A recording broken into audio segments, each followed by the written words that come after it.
Hi everyone, this is Janice and welcome back to my channel, RD Talks with yours truly, Janice.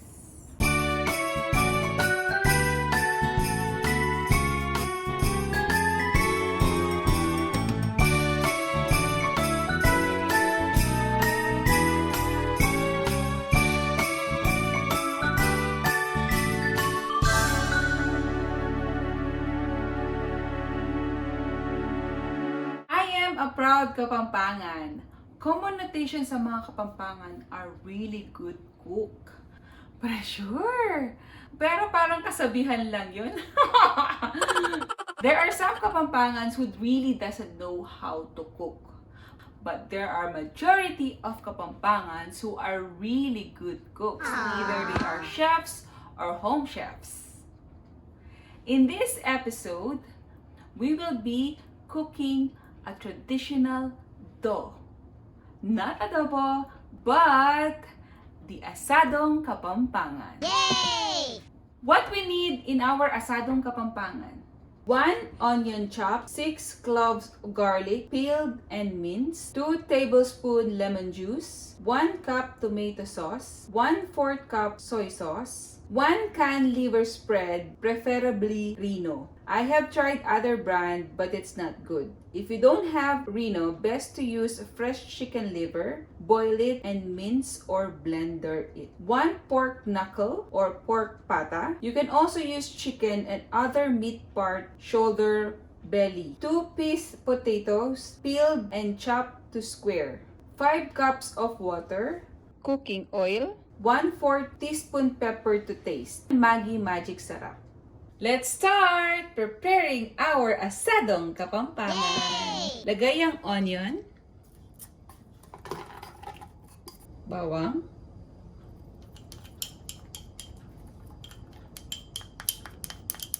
lemon juice, soy sauce,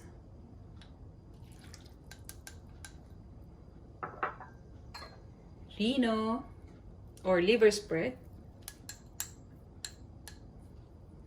tomato sauce,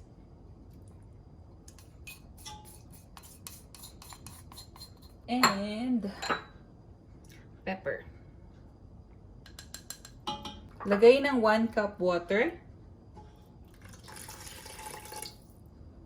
Haluin hanggang matunaw yung liver spread sa sauce. Yan. Pag natunaw na siya, ilagay na yung meat. We will use pata. Ayan. Pag na-mix na siyang lahat, pakuluan hanggang maluto ang meat. Maglagay ng ekstrang tubig kung kailangan pag natutuyo yung tubig niyo habang pinapakuluan niyo yung meat.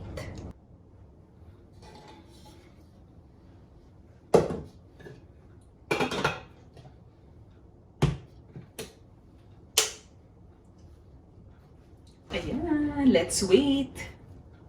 Kung mapapansin nyo, hindi na natin minarinate yung baboy or yung meat. Kasi papakuluan naman natin siya agad. And then, dun na kasi siya sisiksik yung lahat ng lasa ng lahat ng ingredient na nilagay natin. While waiting for the meat, let's fry the potatoes.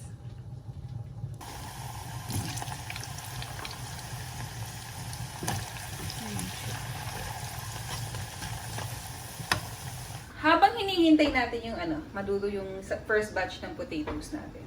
Way back home, I just know how to cook simple dishes. Parang ngayon na parang napilitan na lang talaga.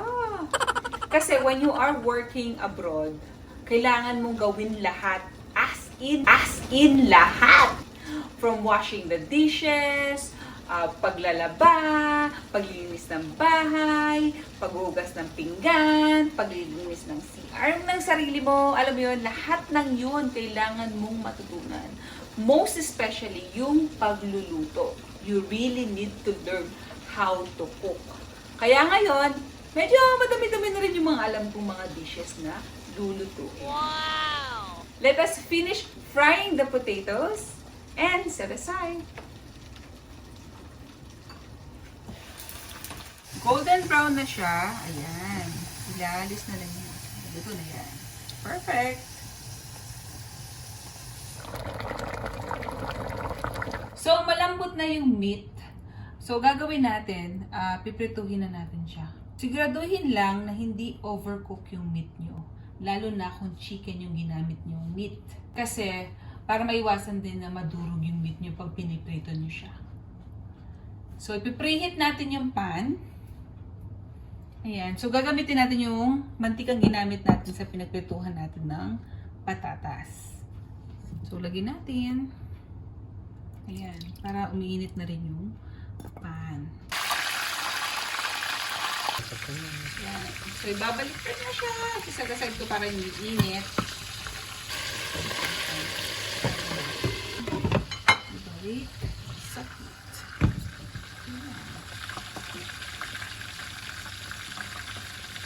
After nating magprito, ilagay natin ang pinakuloang sauce sa ating pinagprituhang pan para manuot pa yung lalong lasa ng pinagprituhan natin. So, ayan.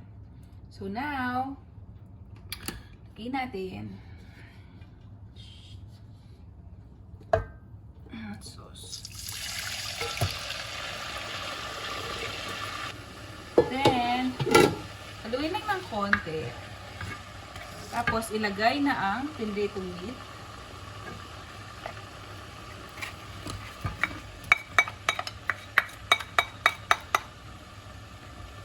At ang pritong patatas.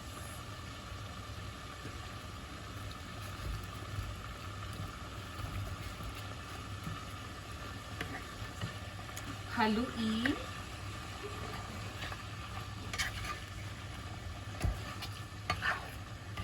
Lagyan na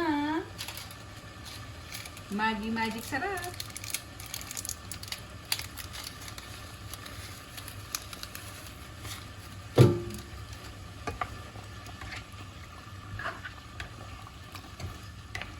Kaya lang siyang kumulo hanggang mag-thicken yung sabaw. Tapos na siya. At isi-serve na siya while it's hot. I'll be right back. This is our family recipe of asadong kapampangan. Mangantana! Wow! Gutom na ako. Kain na tayo.